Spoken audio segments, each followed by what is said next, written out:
Hello. Currently we are under a winter weather advisory. It went into effect about 3 hours ago for heavy snow and bitter cold. So far I don't see anything. We got blue skies and it's a very nice day out right now. So while I wait for the storm, why don't we go into the shop and take a look at something? And what I thought we would take a look at today is another fairly specialized set of dies for under the power hammer. These are called sculpting dies, and they're essentially drawing dies in this direction, but they're also tapered on both sides in this direction. Now the reason that I bought these dies were for drawing out axe blades.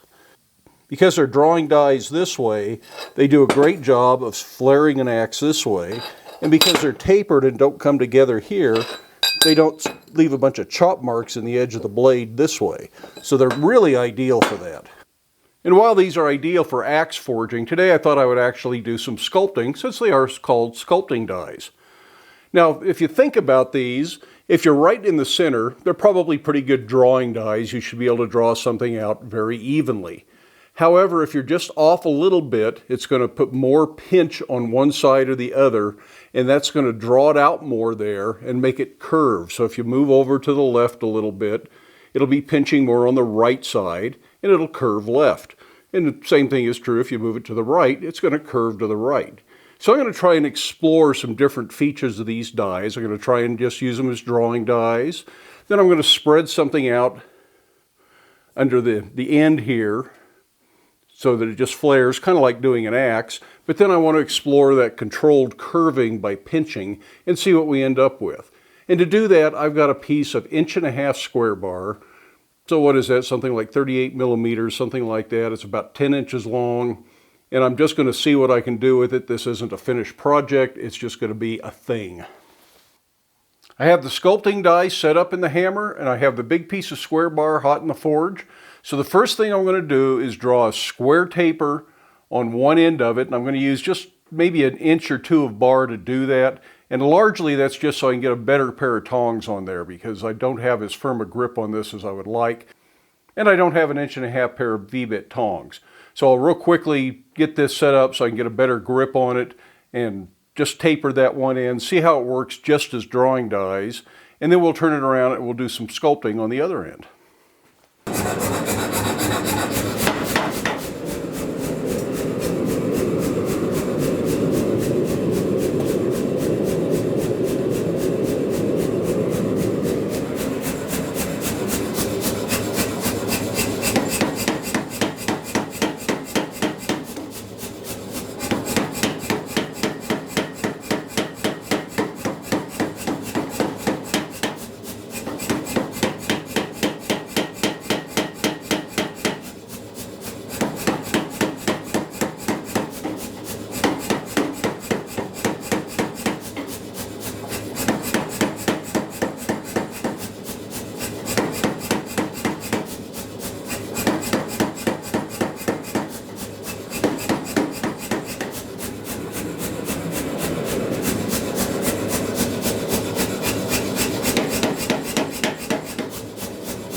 Well, at the very least, that was entertaining, and I learned a little bit about what those dies will do. It certainly wants to squirt the material out sideways as you get into these thicker sections, so it really pays to use 2 pair of tongs on there and keep it in control as much as you can.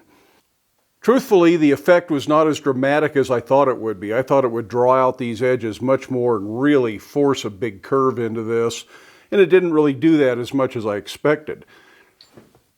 They do sell another similar set of dies they refer to as plowshare dies, and those are much sharper and have a much tighter radius, and I think they would do that a little bit more than what this did. But nevertheless, that was an interesting experiment. I saw lots of forms pass by my eyes as I was doing that. I saw various hardy tools and stakes for the anvil. Even the potential for a stake anvil started to unfold before my eyes there. As we got up into this flare at the top, I saw a whale. So maybe a whale figure is something that I might explore someday in the future. As far as this finished thing goes, it's just a little sculptural piece. It'll probably end up stuck in the ground out in front of the shop. Really doesn't serve any purpose, but it's a good experiment. And sometimes just free-form experimentation is a good way to learn your tools and what the material will do. It lets me know where I'm going to end up with cold shuts down in here and where I didn't end up with cold shuts up here doing the exact same thing. It lets me know how much it's going to bend and how much it's going to push it, how far off center I can be before it starts to show any effect. Lots of things were learned by doing this. So it's a very worthwhile experiment. Just stay safe when you're experimenting with things like that. Don't try anything too off the wall or too unusual unless you really know your equipment and know that's what it's capable of. Like I say, this will probably just stick in the ground. I don't think I'll put any finish on it. I'll leave it to rust. It'll probably last 50 or 60 years. Anyways, I hope you found that interesting. Give it a thumbs up if you liked it. If you haven't done so already, I would love it if you hit that subscribe button. Feel free to stick around, watch a few of the other videos, share the videos with your friends, but then make time in your day to get out to your shop, make something, or simply experiment with some new ideas and concepts, but do so safely. Wear your safety glasses. We'll see you for the next one.